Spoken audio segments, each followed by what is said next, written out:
Well, welcome everyone to this special lunchtime lecture, which is a conversation with retiring President and Provost of UCL, Professor Michael Arthur. I'm Hazel Genn, Vice Provost International and Advancement and a former Dean of Laws. I've been at UCL since 1994 and have had the pleasure of serving under no less than 4 different provosts. I want to thank everyone for being here today. It's wonderful that so many people have tuned in to join the proceedings. I'm not sure exactly how many, but we're definitely in the hundreds. We've only got an hour, which isn't nearly long enough, but we're going to start with the conversation between myself and the Provost, and I'm hoping to leave some time for questions at the end from the audience. So anyone from the audience who wants to join in and ask a question, please go to Slido and enter the code that you can see on your screens in front of you. So to begin with, as I said, it's my great pleasure to talk to Professor Michael Arthur as he retires after 7 years as President and Provost of UCL. It's quite fitting that I should be given this honour since I first met Michael as part of the panel that selected him for this post. And having worked with him in various roles throughout his tenure at UCL, I'm delighted to have the opportunity to reflect with him on his achievements, the challenges, the pleasures, and perhaps some of the less fun parts of his leadership of this great institution over the past 7 years. Steering a university these days is by no means straightforward, if it ever was, and we'll only have time for glimpses into both the calms and some of the wretched waters of his journey as Provost of UCL. And for anyone who doesn't know, these maritime references are because, as well as his many leadership accomplishments, Michael is also a keen and capable sailor. So I shall be making numerous references to navigation as we go through. Anyway, despite the time constraints this afternoon, I know that we're all looking forward to hearing Michael's frank reflection on his term as Provost. Michael's disciplinary background is medicine. He's a liver specialist who practiced and researched at the University of Southampton. The first clinical academic to be appointed President and Provost of UCL, Michael took up the post in 2013 after a very successful 9 years as Vice Chancellor at the University of Leeds. Over the past 7 years, under Michael's leadership, UCL has consolidated its position as a world-leading university. We've excelled in research and impact on public policy. We've enhanced the quality of the education that we provide for students. And we've taken seriously the challenge of improving equity and inclusion. The estate has significantly upgraded and expanded eastwards, and our finances are more secure. With Michael's active backing and engagement, we've just completed a philanthropic campaign that has supported outstanding research, provided valuable scholarships for students, and enabled a range of activities that wouldn't otherwise have been possible. This lunchtime conversation is an opportunity for Michael to take a moment to reflect on his tenure, to share with us his approach to leadership, some of the achievements he's most proud of, as well as his insights into some of the internal and external challenges that he's faced during his tenure and how he has weathered those particular storms.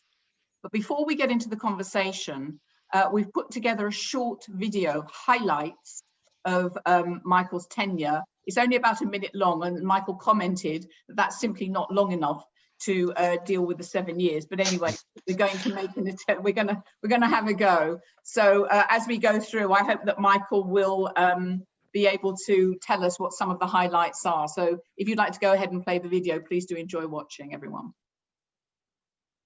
So I don't know if you can all hear me, but this is slightly embarrassing because I may not recognize the events.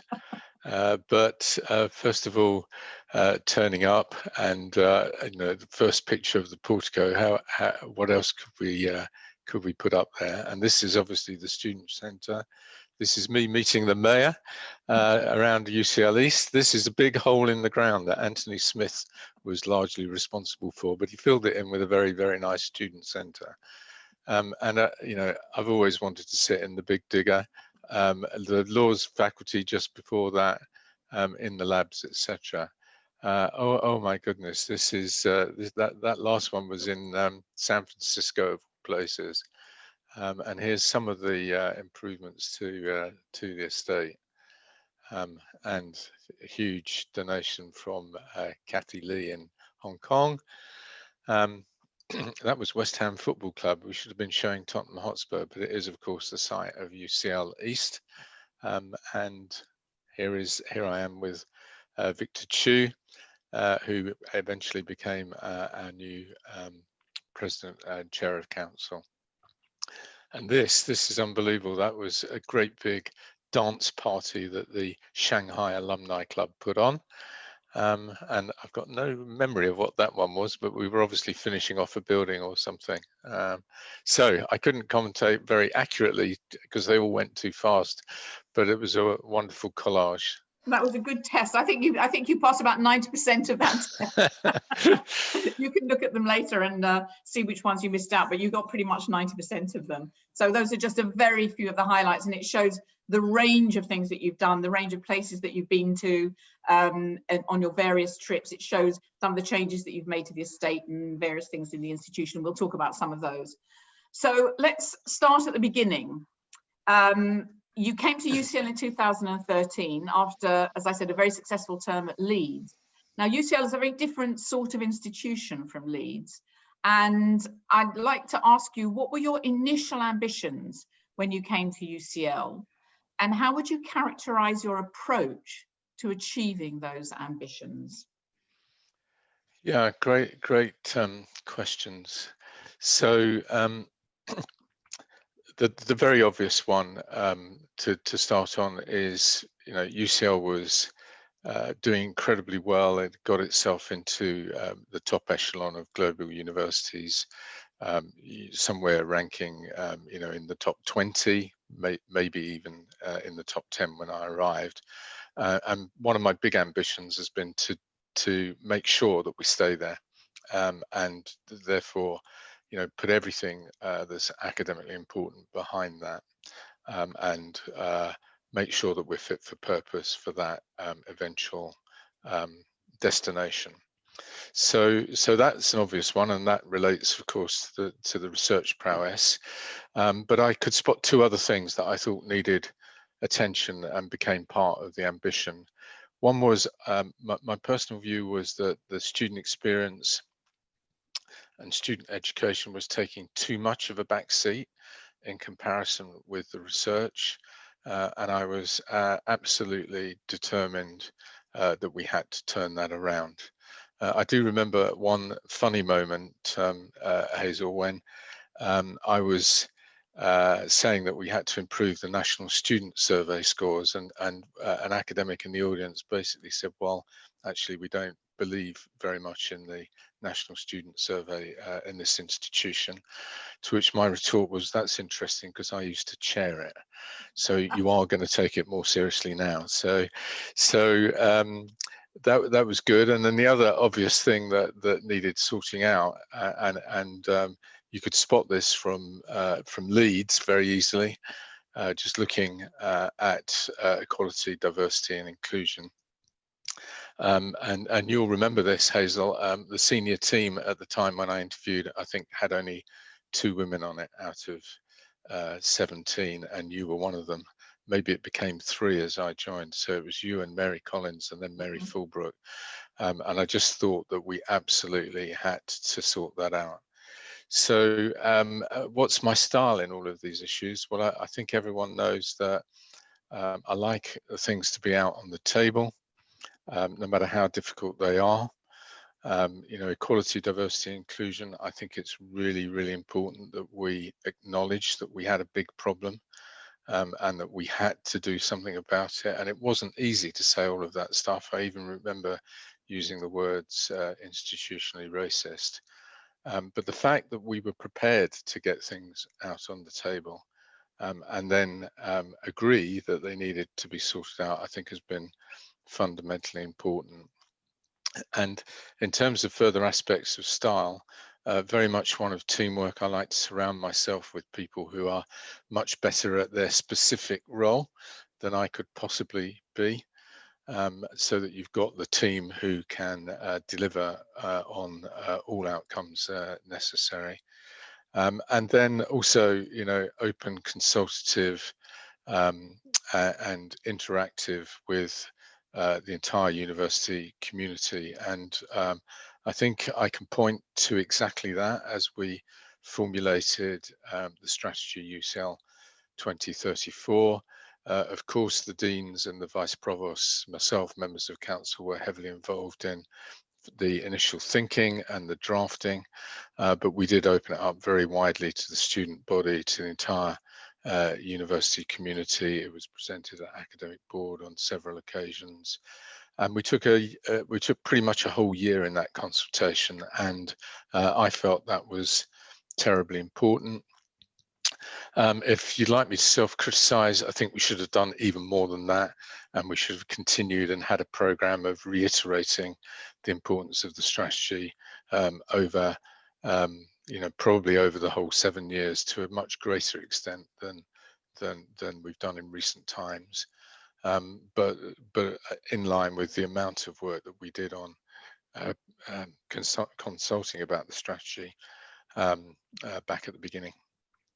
Great. I'm going to come back to management challenges a bit later on, but I want to pick up on a couple of things that you mentioned on the EDI front.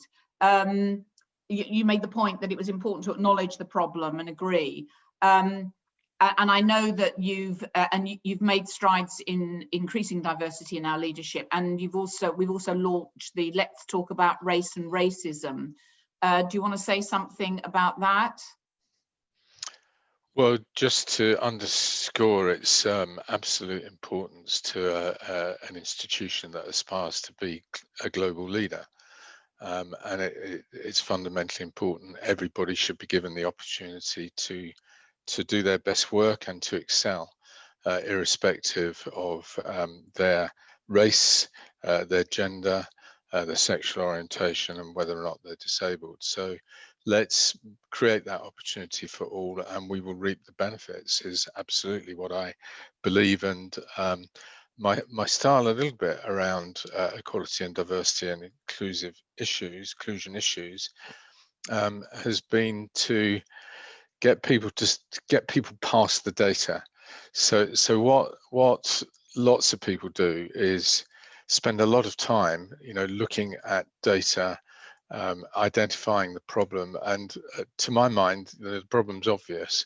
And yes, of course, we need a bit of data behind it, but let's not get besotted by the data. Let's actually make up our mind that we've got a problem, make up our mind about what we're going to do about it, be bold in bringing forward potential solutions, be prepared to make mistakes, but for goodness sake, get something done and try and make a difference. And I suppose the two most recent things I've been dealing with that are in that vein are the denaming of the Gordon and the Pearson laboratories after the eugenics inquiry. I suppose even setting the eugenics inquiry up in the first place wasn't an easy issue.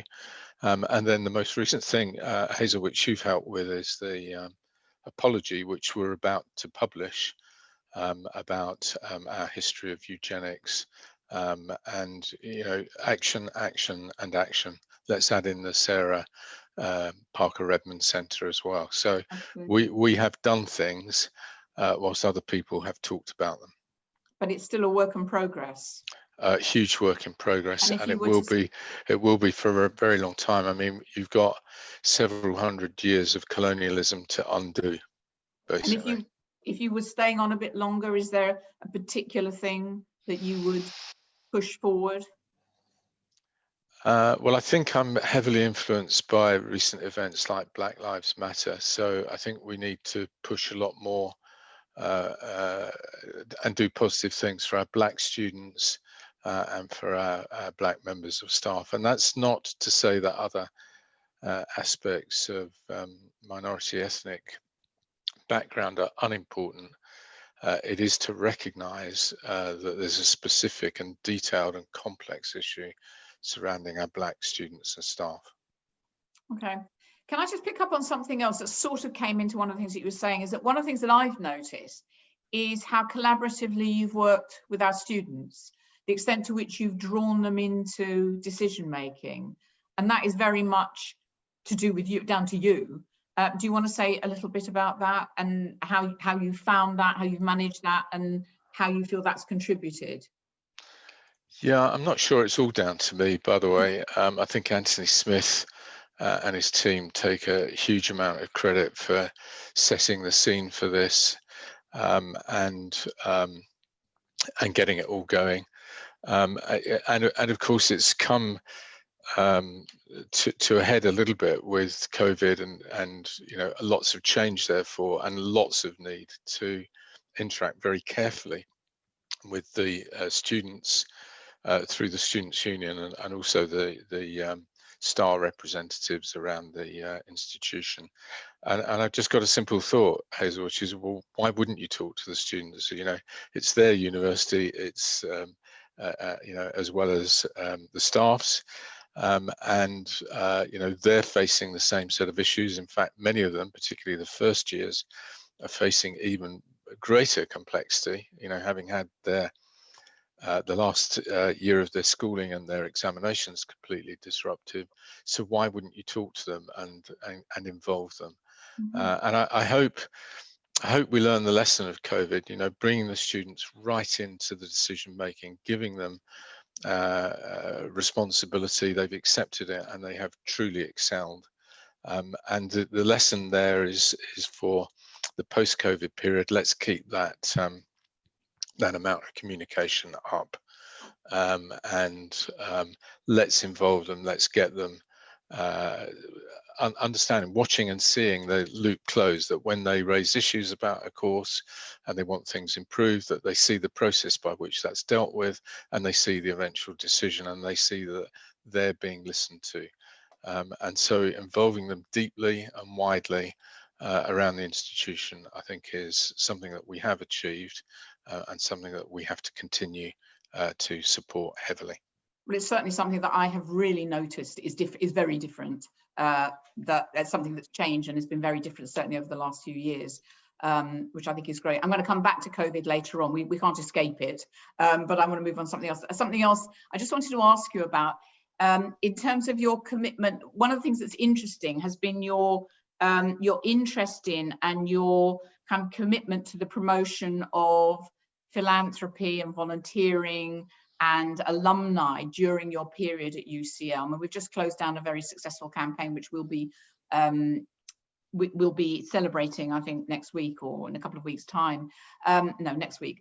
But I want to talk to you about why you feel that's important and why you were prepared to give so much of your own time to that.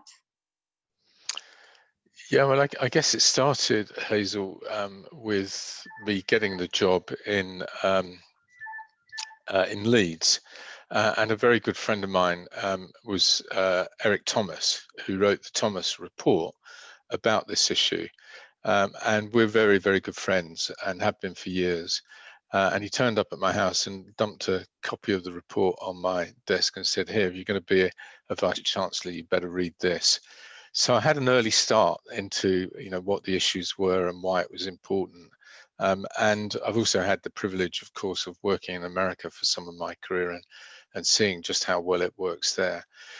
So I think it's about an opportunity to really engage the academic community, the university community, the alumni community, and anyone else that wants to join in owning a stake in the future of UCL, and whether that ownership relates to the fact you're an alumnus, whether you're helping us with volunteering, or whether you're giving us your hard-earned cash.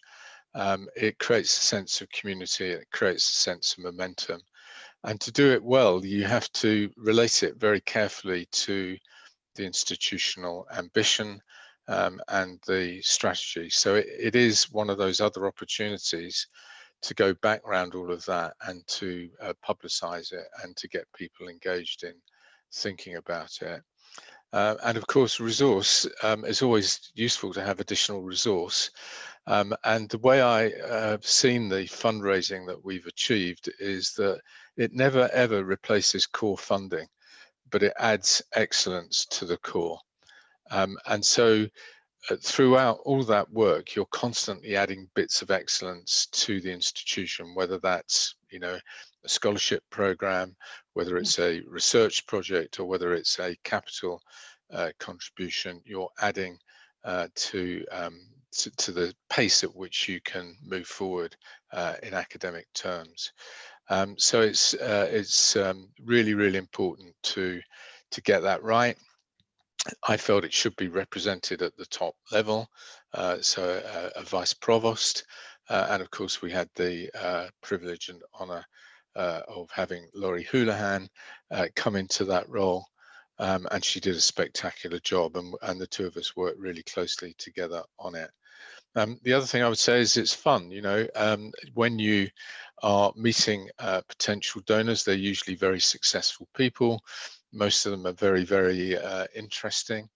And it was fun to understand what it was they wanted to achieve with their philanthropy. So there's kind of an intellectual element to it. You need to be fairly fast on your feet, and you need to gently, slowly but surely nudge people in the direction of seeing what you can see about UCL and how they can contribute to it. So the most enjoyable part of my job, if I'm honest. I thought it was just wonderful, and you know, we've obviously achieved well, but the key thing I think about that achievement is sets things up for the future. Yeah. This will be the norm for a very long time to come now in British higher education, and UCL is right at the forefront of it, just behind those two ancient places called Oxford and Cambridge. Yeah, I think we actually have become a beacon. The other thing that it's trained you to do is to give speeches when very jet lagged. All that traveling around the room, getting off a plane and giving. I've seen you do it. It's quite a skill. But I know we're not supposed to talk about COVID yet, but one of the biggest differences for me is that I've had 9 months solid now without being exhausted, without having to catch up with days of work because I've been away, and without jet lag. So it's been quite a noticeable difference. Sad but true.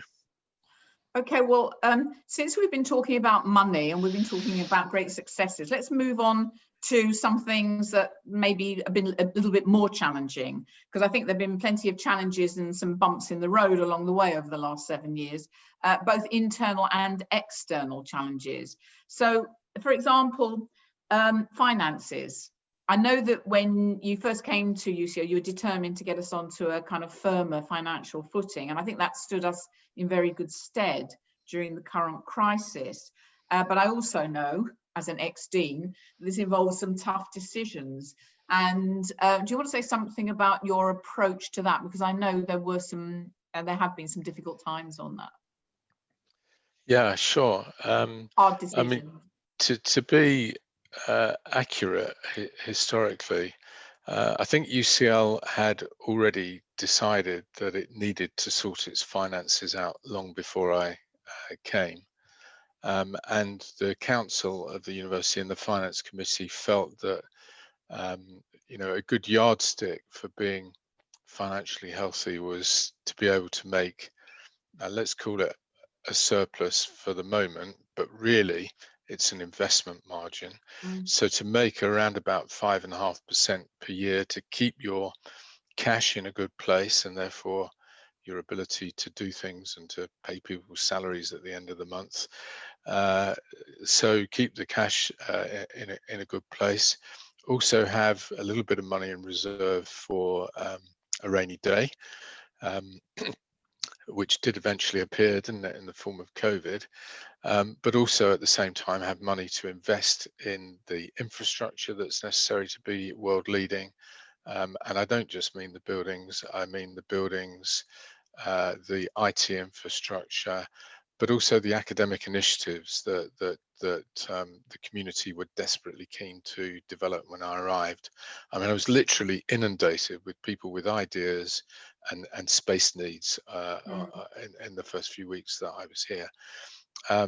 Now, as it turned out in my application, I don't know if you remember this, Hazel, but I outlined the bottom line finances for the University of Leeds for each year that I'd been there in some detail. And I did that deliberately because I could sense the person that was going to get the job as the next president and provost had to understand how universities' finances work and how to make them work for the institution. So I made quite a play on my financial achievements in Leeds in my application. And then when I arrived, of course, everyone kind of knew that. And so it was relatively easy to get going on it. It's not popular because people want to spend that money in year, and they want to spend it themselves in their part of the university. The thing about the surplus is it comes back central and it's permissive for the centre of the university to make bigger and highly strategic developments. And that's precisely what we've done. We took some flack for it. There have been some difficult moments, but I think everyone kind of gets it now that they've seen the fruits of getting it right in terms of the buildings. The IT infrastructure that we now have still needs to improve a lot. It is improving, but it was in need of a lot of investment when I first arrived. And also we've seen, some really interesting academic developments, Institute of Global Prosperity, the Institute of Innovation and Public Policy are a couple. There are some new ones developing, the Global School of the School for the Health of the Public. Let me get the name right, otherwise Graham will never forgive me. And the Institute of Maths and Stats, and then the School for Economics and Public Policy. So, you can't do those things without having some cash in the background, and that's really what the 5.5% was about. And we got there. It was painful. I remember some interesting moments with deans. I do remember threatening to cancel Christmas on at least one occasion because I couldn't get the deans to agree the budget. Having said that, the collegiality that the deans display at the time when we set budgets and contributions sometimes has to be cajoled out of them, but generally is really very, very good, and gives me the opportunity to thank the deans for those moments and for agreeing to get us all past them, because without that we would have been in a right old mess. So the deans have been tremendous in that, and we're very lucky to have a top-class finance team led by Phil. So they've made it easy, and hopefully I've made it a bit easier for them too. So yeah, really important to get the money right. In any leadership position, if you don't get the money right, you're not going to be a leader for very long.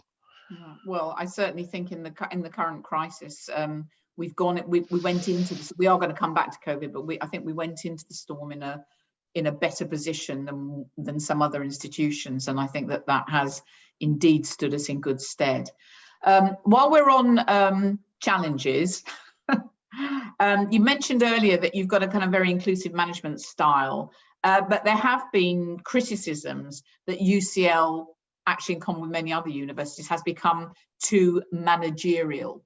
How would you respond to that? How have you responded, and how would you respond to that? Yeah, so I think I was asked this question even before I started the job.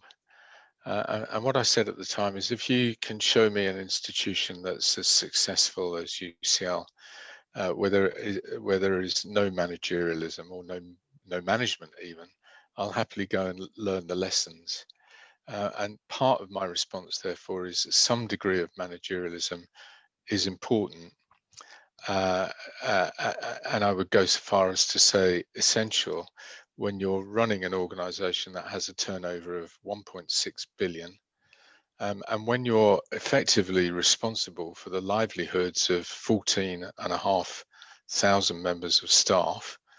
And that's a real issue. I feel that personally. If I get it wrong, a lot of people are going to end up in difficulty. So there's a huge responsibility. and of course responsibility to make sure that the students get well educated and get a good start in life, and hopefully all of them get a good job. So I just don't think you can achieve all of the above and be world leading without some degree of management of the organization. So what one then tries to do is to devolve that as far down the tree as you possibly can.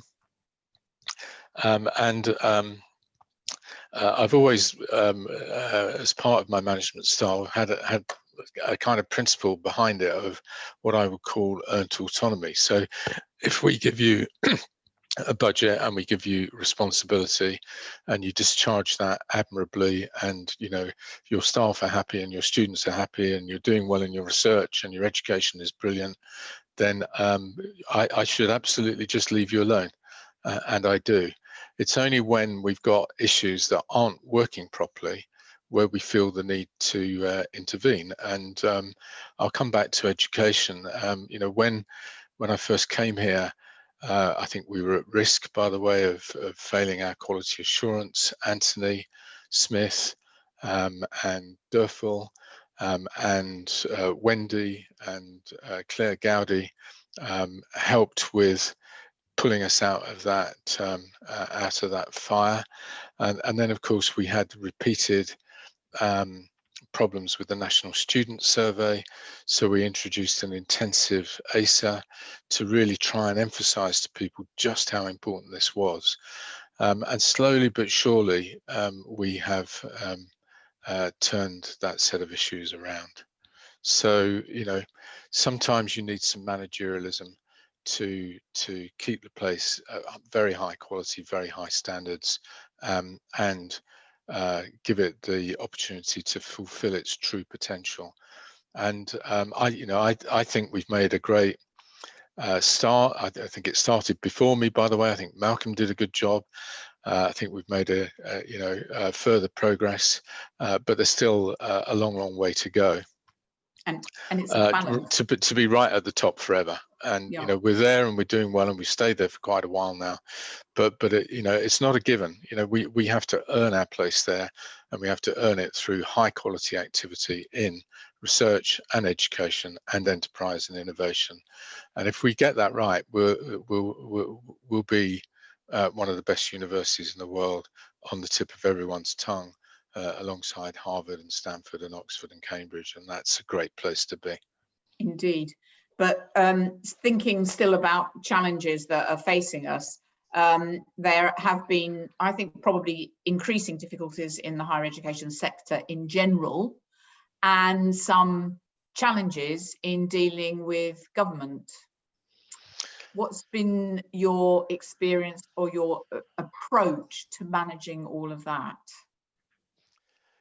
Yeah, well, it's been a period of incredible change, hasn't it? And we are no longer a government-owned public university. We're an independent organisation, still with a huge amount of public money, for which we are publicly accountable. So a careful interaction with government is an essential part of being a Vice Chancellor.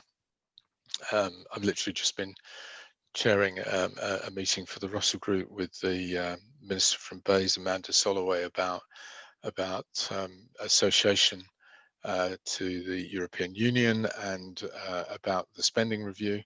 So there are constant meetings of that nature where you have to conduct yourself appropriately for the best interests of your institution. And that sometimes means standing up to government a bit. So one tries not to do that too openly in the press or anything, but behind the scenes, you do need to have be brave enough to have frank and robust discussions with ministers. So that's the first thing that I would say. I guess the whole funding of higher education has just changed totally since I first became an academic, and that to an extent creates that set of market forces. There are many of us that wish that it wasn't like that, but it was quite literally the only way to keep the sector alive when fees were first introduced by Tony Blair, if you remember back in '97, and then of course serially increased, and that is the lifeblood of the sector. You know, without that student fee income, UCL wouldn't exist. I don't know if most academics have thought about this, but something like 60% of your pay packet relates to teaching the students and the tuition fee income, whether it's home or EU or international. So, you know, those are just facts. We have to live within that regime. One can try and improve it, bend it for the positive, you know, try and keep the students to the forefront of that, support them in their attempts to increase the threshold before they pay back, et cetera, to get it all to work. So it's been a complex, very difficult period. We're not out of the woods, are we, on the funding of higher education? You know, the £9,250 is not being inflated each year. However, our bills are being inflated, and you know, obviously we've got the pensions background as well, another set of difficulties to sort out. So a very, very elaborate, complex system, but one that, you know, is unbelievably successful internationally, and we mustn't forget that. No, but to add to that, which you didn't mention, was the Brexit factor. Yeah. Oh, gosh. among the many things that you've been facing in recent times, Brexit, is that, well, how much of an issue is that? It's been huge. It's been absolutely massive, and of course, you know, I've been President and Provost for 7.5 years now, coming up, and for 4.5 of them, I've been dealing with Brexit and its consequences. So I think our response when it first all happened, which was to reassure all of our European students and staff. I remember making a video. I remember two things about the video. One was that it went down extremely well. It was probably the smartest thing I've ever done, was to make that video very quickly and get it out there to our European students and staff. And the second thing I remember about it was the one that went out was take two. Take one was perfect, and just at the last second, someone wheeled a great big bin full of rubbish past the microphone and wrecked the whole thing.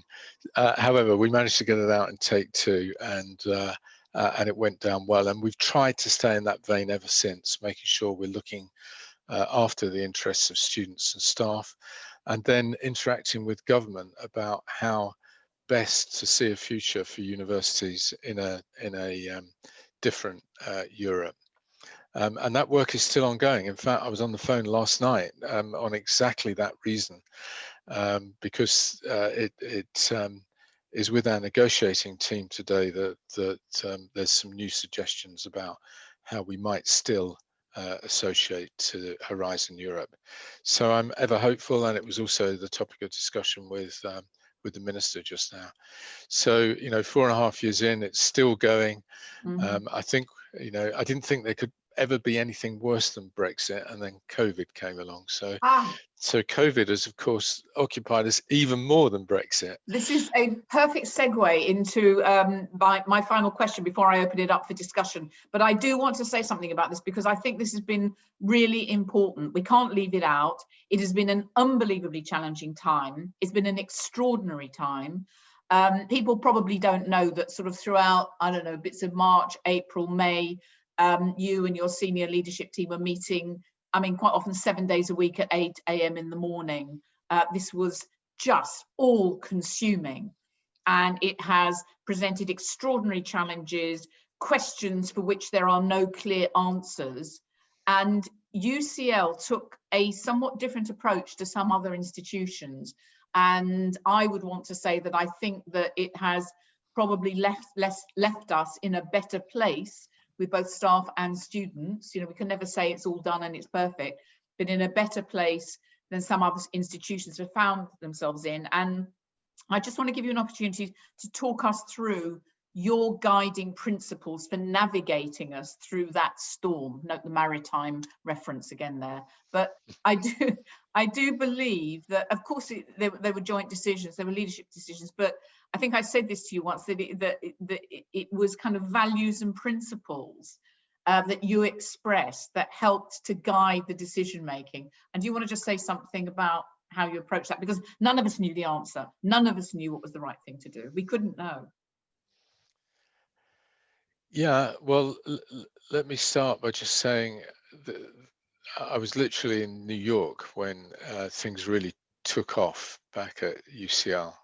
And I do want to thank Anthony Smith for really grabbing hold of it and in the short while that it took me to get back to London, alongside Fiona Ryland. They really grabbed hold of it and dealt with a very acute phase. And in a strange sort of way, the journey gave me loads of thinking time. So it became obvious to me that this was a huge crisis that was going to go on for a long time. Certainly the whole of the rest of that academic year and into the next, which is where we are now. And, you know, I think we all feel, even with the vaccine, we'll still be dealing with this through into the beginning of the next academic year, at least. So to have some guiding principles was fundamentally important. And I think the early actions that Anthony and Fiona took were a good sign, and that's kind of where we started. So what have they done? Well, they went for safety first, and I think basically closed the campus down before the government was even thinking about doing the same with the country, and that got everyone's attention, and it absolutely made people feel good that their safety was being considered in some detail. So safety first was a very, very key principle. And then we weren't quite sure what to call the next one, so we just called it something simple. I think we said humanity, by which I mean caring for the outcomes for our staff and students, and doing everything that we could to look after them and their needs as best we could.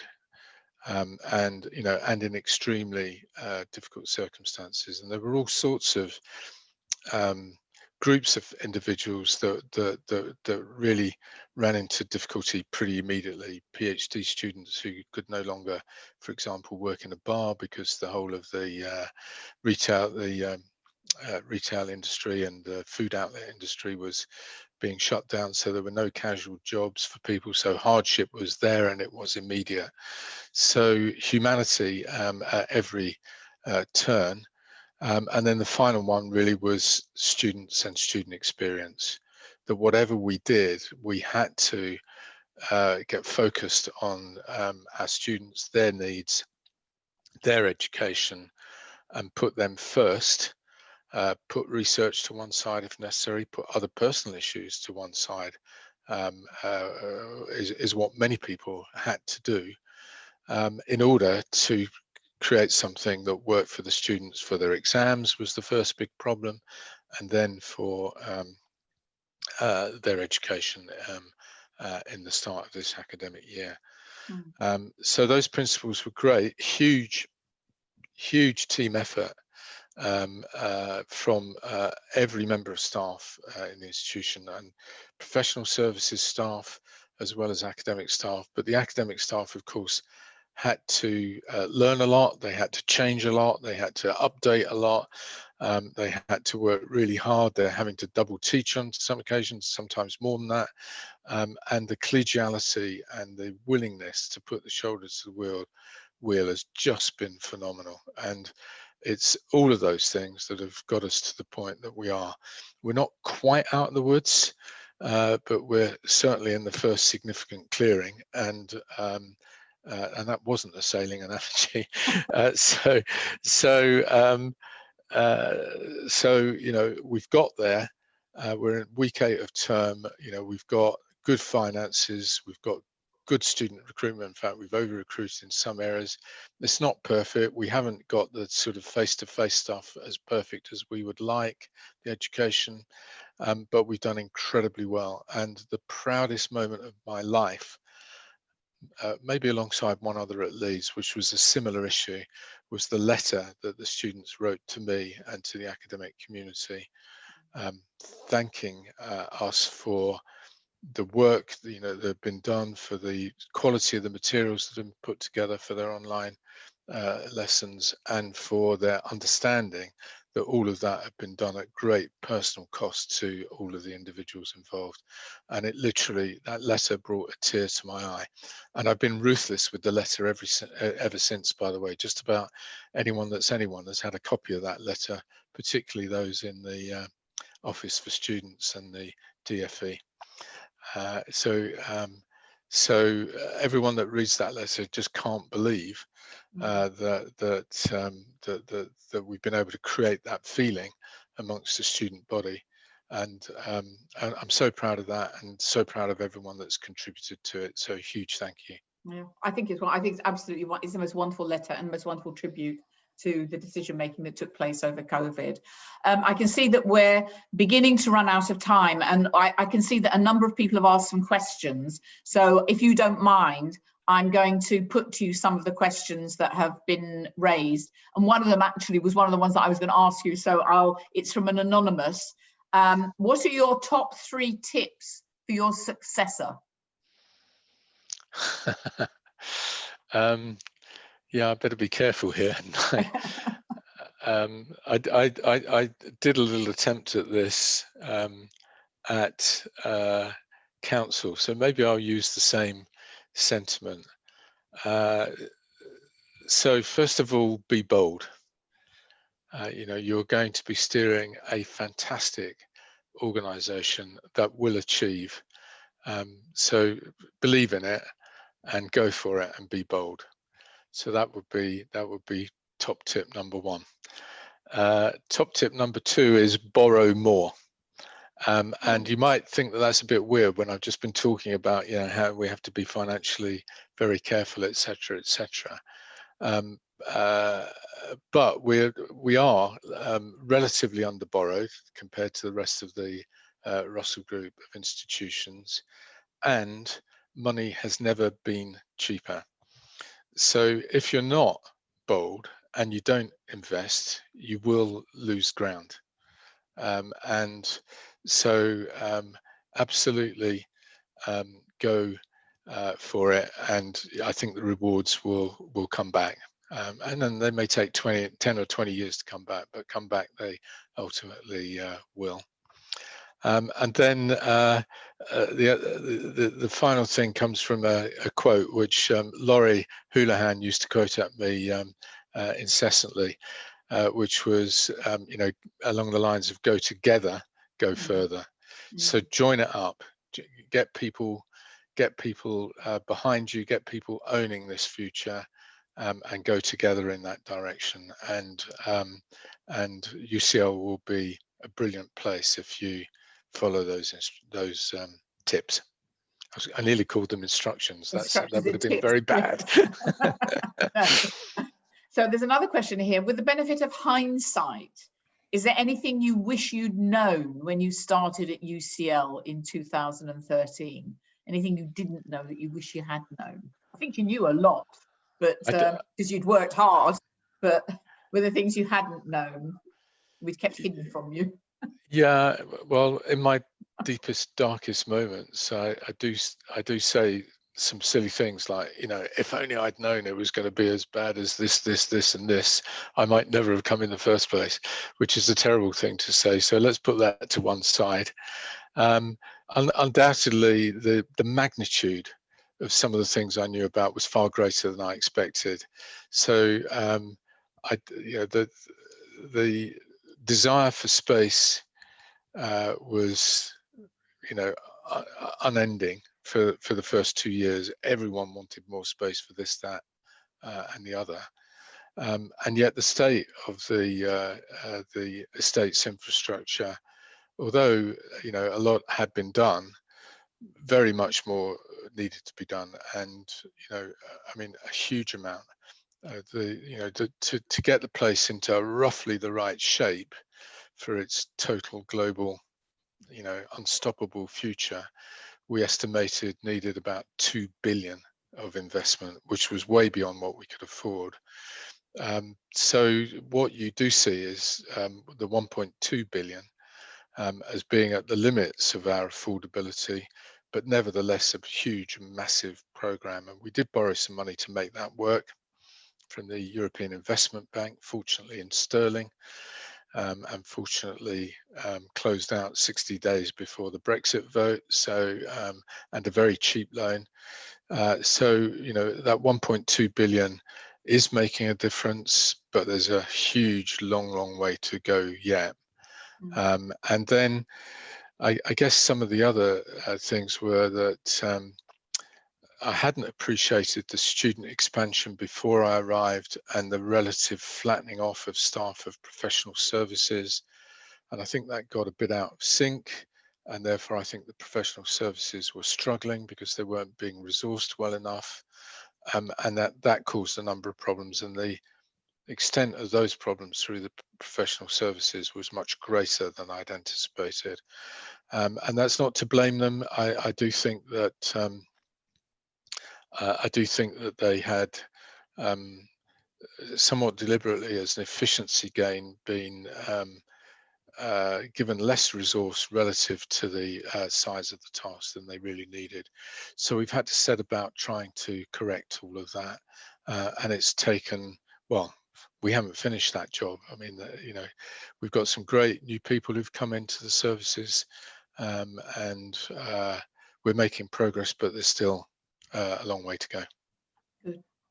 I've got another question here, which is, this may be the last question, but it's quite a good one. If you could, what one thing would you change about UCL that you can't or haven't been able to do during your time? Oh, I need about an hour's notice of a question like that. Yeah. One thing. Maybe you can say two. You can say two things if you want to. I'll let you. You stumped me. You stumped me, and I shouldn't be stumped for such an obvious question. There's some things I'd like to see. I'd really like to see better communication through the organisation, and that's not to say that this is down to comms, because I actually think they've done a brilliant job, and they've done a spectacularly brilliant job throughout the whole of the COVID crisis. So much so people outside the organisation comment to me. But the sort of natural layers of communication that any big organisation has to deal with, and how you get the key messages to permeate through those layers, and just as importantly, permeate back up. So so that a professor in a department, in a faculty, can say something, and if it's important enough, it will come all the way back up to me. If we could get that interpersonal communication and the listening that's necessary in both directions right, that would be a big hit. That would be a big gain. And if I could wave a magic wand and change that overnight, I'd be delighted. And then my second one, yeah, because I'm on a roll now, I could probably think of about 10. The second one is, let's all remind ourselves that we're a single institution and university community. And when the place is under pressure, you do see the academic professional services divide open up. And I've fought all my life to make sure that that gap stays closed in anything that I'm working in, because we're all here for the same reason. We all believe in the future of those students and the benefit of our research to the world. and we're all working together to that end, and that's just as important to the people that work in our professional services as it is to the academic community. So my second magic wand moment would be that divide is just healed and we just get on with life, doing great stuff. And I think actually we do work very well. We do work well together, and I think that we've achieved a lot on that front. But that's a good point on which to nearly end. I think we are coming to the end, and I'm going to ask you one more question, and then I'm going to tie up. So, knowing what you know now, what would you say are the most important qualities that you think a provost needs to lead an institution like UCL? 1, 2, and 3: humility, humility, humility. You're not going to be successful unless you can interact with people, listen to them, support them, and be pleased and derive your own personal pleasure from all of that. And don't try to be Mr. Big. So humility, I think, is a fundamentally important characteristic in any leader. And something which I think you have demonstrated throughout your 7 years. So I heard someone describe 3 qualities that sum you up, and I couldn't remember who said it, and it wasn't me, but somebody said this, and I think that these are absolutely correct. They said that the qualities that sum you up are resilience, integrity, and authenticity. And having worked with you for 7 years, I think that that characterization is absolutely correct, 100%. The only thing that I would add to that is also good fun. You're actually very good fun too. It's been a privilege to work with you. And on behalf of all of UCL, I want to thank you for your service, your dedication to the institution, and for guiding us through some very difficult times to leave us in a strong position for the next phase in UCL's history. And we've heard a little bit about some of how you've navigated some of those difficult times. We wish you well in your retirement, success in whatever roles you next take on, and many happy hours sailing with Liz, Arthur, your wife, and spending time with your family and your new grandchild. And of course, another thing that people may not know, supporting Spurs. You're going to have much more time to do that these days. It's been a pleasure to work with you, Michael. And again, to thank you for everything that you've done for UCL. And if it were possible, and I'm not sure, I don't know whether it is, I would like to get everybody to join me in thanking Michael Arthur for all that he's done for UCL over those 7 years, and to wish you well for the future. So this is my clap on behalf of the apparently 131 viewers that are watching. Thank you so much, Michael. I don't know if there's something else that you want to say. Well, I think I'm going to carry those words with me for the rest of my life. Resilience, integrity, authenticity. Those are wonderful words, and I'm deeply honoured to receive them, if you like, and to to hear that that's what people think about me is just amazing. And then the final thing I want to say to the entire UCL community is both thank you for a great 7.5 years. I've really enjoyed every second of it, even the difficult stuff. And absolutely good luck to all of you. It is a great institution. I am desperately keen to stay involved in it. I am led to believe I might be offered an emeritus chair. And so, don't be overly surprised if you see me at the occasional celebratory moment or elsewhere. But a huge thank you to all of you for everything that you've done for me and everything you're doing for UCL, and really good luck for the future.